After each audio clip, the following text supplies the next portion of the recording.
Welcome back, everyone, to another episode of the Health Made Simple Show. I'm your host, Dr. Bart, and I have another great conversation for you today. In our journey of leveling up our health, this is going to be a great conversation. Really, it's about being able to listen to our body better. And specifically today, we'll talk about what does it mean when you're craving salt. The simple side of that would be, I'm just kind of craving a bag of chips or something like that. Yet there's actually, for many of us, there's a deeper meaning to this. And we'll dive into the 3 reasons why we may or may not be craving salt. What does it mean to us? And how important is it that we start listening to this and listening and really understanding what our body is saying? With that being said, let's take a step back and just remind myself and all of you that our bodies are beautiful. They're in the sense that they are always intelligent and they're always telling us the truth. So sometimes we have to step back and go, why would my body be craving salt? Now, with that being said, in the event that you have a diet that is still full of processed food and carbohydrates and sugars and all kinds of things that are manipulating how your body is talking to you, then what I'm going to tell you doesn't necessarily apply, meaning that you can't really just listen to your body. You still have to listen to the guideline, the structures of rules. These are good, these are bad for you. But as you migrate toward in this journey of health and you're getting cleaner and cleaner and cleaner, I'm going to encourage you to continue to listen to your body. Your body does know the answer. And if you're listening, it's always letting you or leading you down the road and down the path of being healthier, stronger, more vital, better feeling human beings. So with that being said, let's dive in here today. Again, once again, thank you for being here. Continue to do your thing. Keep sharing it out. Keep spreading the love. The podcast grows when you share these different things out, and especially if you know someone today that has any of the symptoms, which we're going to get into the moment. If they always feel dehydrated, if they can't seem to get enough water in their body, if they're on a low carb diet, maybe they're on carnivore or keto, this person will probably want to hear this podcast. Or if they've ever dealt with any type of adrenal dysfunction, I'm kind of giving away the answers here today as well. Yet nonetheless, if you have anyone in your family, your friends, your acquaintances that have those issues, make sure they listen to this podcast. All right, let's dive in here. So really, I'm going to break this down into 3 different reasons why we crave salt. Let's back up just a little bit and talk about salt, because this is important in recognizing there's different types. So we can think of the old school type of salt, which is table salt. That is sodium chloride. That's that bright white, silky stuff we see on most kitchen tables. That is not the salt that we want to be consuming, quite frankly. The salt that we'll talk mostly about today is what we call sea salt. That could be Celtic sea salt or Himalayan sea salt, something that's naturally occurring. It hasn't been stripped of all its nutrients. And the biggest difference here is this, and these are big differences, that sea salt is still in its whole food source, meaning that it has roughly about 84 different minerals with it. And this is important because not only does it have sodium chloride, which is predominantly what table salt is, but it has 80 plus other minerals that are coming along with that make it synergistic so the body can absorb it, and the bioavailability is easy, and your body actually wants many of those other minerals to come along with it. When we just have table salt, this is why so many people over the years have said, oh, I've got to reduce my salt, it creates high blood pressure and whatnot. Most of the time, that white, silky, sexy salt that we have on the kitchen table, that is predominantly just sodium chloride, and they've bleached out and pulled out all of the other minerals. Sometimes they add back in iodine, that kind of stuff, but nonetheless, it's predominantly just sodium and chloride. And when left alone like that, and it's unbalanced, that can lead to things like high blood pressure. But when consuming just sea salt, you're not going to see that issue with blood pressure and whatnot when you're talking about sea salt. So that's an important beginning part for us today, because a lot of people are out there are avoiding sodium. And I'm going to tell you, sodium is one of our electrolytes. And without it, you're going to have a very difficult time making energy. And if you can't make energy, unfortunately, the habit is going to be that you're going to reach for energy. You're going to reach for a snack. You're going to reach for something. Oh, I'm tired, therefore I must be hungry. And you start to reach for food, and it gives you a little bump. If you're in that cycle, that is a red flag. We should not be, I know this is going to sound odd, we should not be reaching for food, which means energy for us. We should be able to eat food and then produce our energy through our mitochondria, our Krebs cycle, and producing ATP. But without your electrolytes, specifically sodium, if we do not have the proper amounts of sodium in the proper form, we're going to have a hard time making or getting all the electrolytes that our body needs, balancing things out, and creating energy. All right, that being said, let's dive into the three predominant reasons why we have a craving for salt. Number one, there's really no order here, is that you're dehydrated. So, or what I would call nutrient deficient.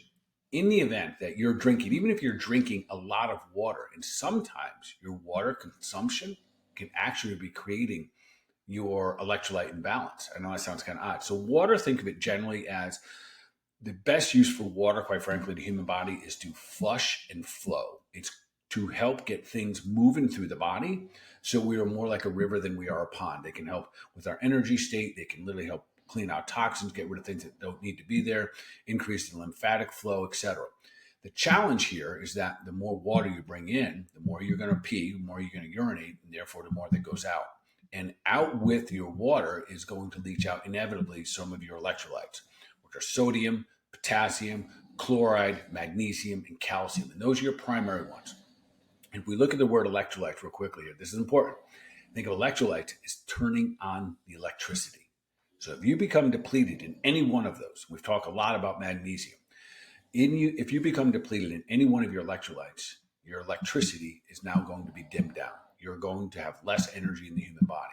So avoiding sodium is not necessarily a good call when we need it, and it's so important for us to be good, healthy human beings. And I think nowadays you're going to see more and more conversations about having proper amounts of sodium.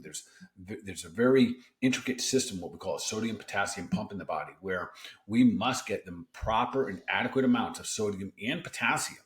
And if we start to interfere with that by neglecting to bring one in, we're going to create these imbalances. And that's where things like fluid retention can build up. That's where things like blood pressures can be thrown off. Even things like I already said it, blood pressure, fluid retention, et cetera, and energy. So number one is dehydration. And we always got to keep in mind too that it's not necessarily a lack of water that we get dehydrated. Sometimes it is, but it's not always necessarily a lack of water, but it's a lack of electrolytes. So we want to get the electrolytes that get into the cell, react with the cell to help us produce literally electricity, or what we call energy. So number one is dehydration. If you're craving salt, it's often a sign that you're dehydrated on a cellular level, which really means not just water, but we are looking for more electrolytes to be brought back in. All right, number two is this. If you're on a low-carb diet, it's not uncommon. So that's for everyone out there on a keto diet, or maybe you're just on a low-carb diet, which I'm a huge fan of. Ketogenic diet, carnivore diet, or just a low-carb diet in general. What happens there typically is as you reduce the amount of carbohydrates in your body, so carbohydrates hold water. I know we always think it's salt that holds water, and sodium chloride can hold water, but it is carbohydrates that hold the most water. So when you go on a low-carb diet, it's not uncommon that you will increase the frequency of urination. And like I just mentioned, as a result of that, we start to flush out a lot of our electrolytes. So it's not uncommon if you have a low-carb diet, especially if I've worked with you, that we'll recommend that we're going to increase the amount of magnesium that you have, and also increase things like sea salt. And I'll explain in just a moment how to utilize the sea salt so we're doing it properly. So in the event that you're on a low-carb diet, recognize that you will urinate more. You're going to be, because you don't have the carbohydrates to hold your fluids. No big deal. This is a natural state, and we're going to be flushing things out a little bit more frequently. So you definitely want to get your water in there, and you definitely want to get your electrolytes back. And often you can use an electrolyte drink or sea salt. So, for example, in my clinic, I have a filtered water system. Actually, it's a reverse osmosis. So if you have a reverse osmosis, the nice thing is that it pulls everything out. There's no more junk in there. It pulls out all the chemicals that might be coming in your tap water. The challenge is it strips it of all of your other minerals. So when you're drinking reverse osmosis water, if you're just drinking that, you will become, in a weird way, dehydrated. You will be drinking water, and still feel thirsty. And that means you're not hydrating. And you will need additional electrolytes. So that's why when I'm at clinic, I don't necessarily eat, but I do use electrolytes through the course of the day so I can maintain my physical energy and my mental acuity as I'm seeing patients and whatnot. So keep that in mind. If you have a particular watering, filtering system, you might be taking things out or leaching things back out of the water. Oftentimes you got to make sure you got to double down and making sure you get your electrolytes in. All right. So the big part of the reason I'm bringing this attention to craving of salt is, which is the third reason. And this third reason is what I'm looking for often clinically. And that is In the event that you crave salt, it is often a sign, or is one of the signs, that you're also having some adrenal dysfunction. Now, I'm going to map this out and kind of help you understand this, but this is an important one to understand. These are the people that are always on their to-go button is always on go. There's go, go, go. They're kind of moving and grooving. I kind of put myself into that category. And it's not a bad trait or a good trait. It's just a trait that we have as a result of our minds are always working, and we have to be very intentional about shutting them off and slowing them down. Otherwise, we can literally burn things out. And what are some of the things that we would burn out? Again, it goes back to your electrolytes. So things like sodium and potassium and chloride and magnesium are required for all of the cells to be able to make energy. And in the event we don't make energy, and here's your link to your adrenal glands. If we can't make energy, it puts the body under stress. And we're probably already under some level of stress. So in this state, your body, then your adrenal glands go to work, and they start to do things like produce more cortisol, which is your stress hormone. So you can keep up with your day. So even though you might not be getting chased by a bear, the state of your central nervous system, you're in sympathetic dominance. And you're moving and you're moving and you're moving, you're going and going and going. And it might be all good things, wonderful things in your life. But as a result of this taking place, your adrenal glands are starting to get overworked. And then you'll start to notice these subtleties of craving salt. And really what that is, that's your body's way of saying to you, hey, listen, if you want to keep pushing at this level, I'm going to need the foundational tools to keep up here. And this is where the art of knowing your body and listening to your body really play into effect here. So if you don't have enough sodium, if you don't have enough chloride, if you don't have enough magnesium, if you don't have enough calcium or potassium, your electrolyte function will be diminished. And when that happens, your adrenal glands pick up the slack. What do they do? How do they do this? They produce more cortisol. It sends a signal to your liver to release sugar into your body. And this is the cycle, this vicious cycle of kind of pushing through things, being out of balance with your body. Now, you might have the discipline and say, well, I'm craving salt, but I'm not going to eat chips. I'm craving salt, but I'm not going to eat those crackers. So you might be doing a good thing by not putting the bad food into your body. But as a result of not listening to the needs of the body, you may actually be creating a little bit of dysfunction, adrenal dysfunction, hopefully not all the way to the point of adrenal fatigue. So, and how do I know these things? This is a very common pattern. I've seen it in my body and seen many of my clients' bodies, over the years, especially when you're pushing and pushing and pushing, you start thinking you want that crunchy thing. But really, it's not the crunchy thing you're looking for. You're looking for the salt. You're looking for the electrolytes so your body can get back to supplying you with the energy that you need to keep up with you, quite frankly. So in the event that you kind of start to recognize these things, it's pretty important. So even blood pressure. The bummer, the sad state of affairs now is that when someone comes to the doctor with high blood pressure, rarely are we thinking, oh, this could be a deficiency in adrenal function. So the adrenals they send signals to the kidneys, they send different hormones there. And one of the things that they help produce is something called aldosterone. And aldosterone is what helps regulate your blood pressure. But without the proper nutrients and without the proper supply of electrolytes to your body, your adrenal glands won't be able to produce this. And then we start to see things like high blood pressure as a result of being under chronic stress. We often know that is a common, if you're under stress, your blood pressure may go up. But when we think about, well, what is the root cause of that? The root cause of that is a result of the adrenal insufficiency. We start to become dysfunctional. And why is that happening? It's because we're lacking the fundamental building blocks, things like electrolytes, to help our body function the way they need to. All right, so let's talk about a couple of the solutions. We'll wrap this up. What can we do? Number one is, if you haven't already, start to incorporate adding some sea salt into your diet. This is one of the easiest, simplest, and great health habits that we can have. And when I say a little bit, so if you, let's say, just drink straight up water, you can actually add a pinch of sea salt to your water bottle. How much should you add? Right to the point where you don't know it's there. So if you drink in your water and you can taste all this salt, that's not what I'm recommending. I'm recommending you add enough sea salt where you know you've brought some in. So now your water has these essential minerals in it to help replenish and help you start to actually hydrate the cell instead of just flush and flow things out of the body. So that would be number one. Probably the best sources are things like Celtic sea salt and Himalayan. Yep, they're a little bit different. Again, we're always, with all our foods, we're always looking for quality of, and the consistency. So yes, there are some salt mines out there that might be contaminated with little heavy metals. Do your research, but for the most part, Himalayan sea salts and Celtic sea salts are absolutely fantastic. Like I said earlier, they have over 80 different minerals. When you're consuming that type of salt, which is much different than table salt. For the most part, there's two. There's sodium and there's chloride, and that imbalance is what creates a lot of the imbalances that we've been warned against over the years. So again, sea salt, great. Table salt, stay away from it. All right, so that's number one. Number two is one of the it's low hanging fruit, but must happen. Get more rest, folks. We got to give your adrenal glands an opportunity to recover. So if we're not getting good rest, and we're not getting a good amount of deep sleep, which is going to be in the first part of your sleep, right? That those first couple hours, 10, 11, 12, 1 o'clock at night. If you're not going to bed until 11 o'clock, 12 o'clock at night, your physical body's not going to recover. You're not getting your deep sleep.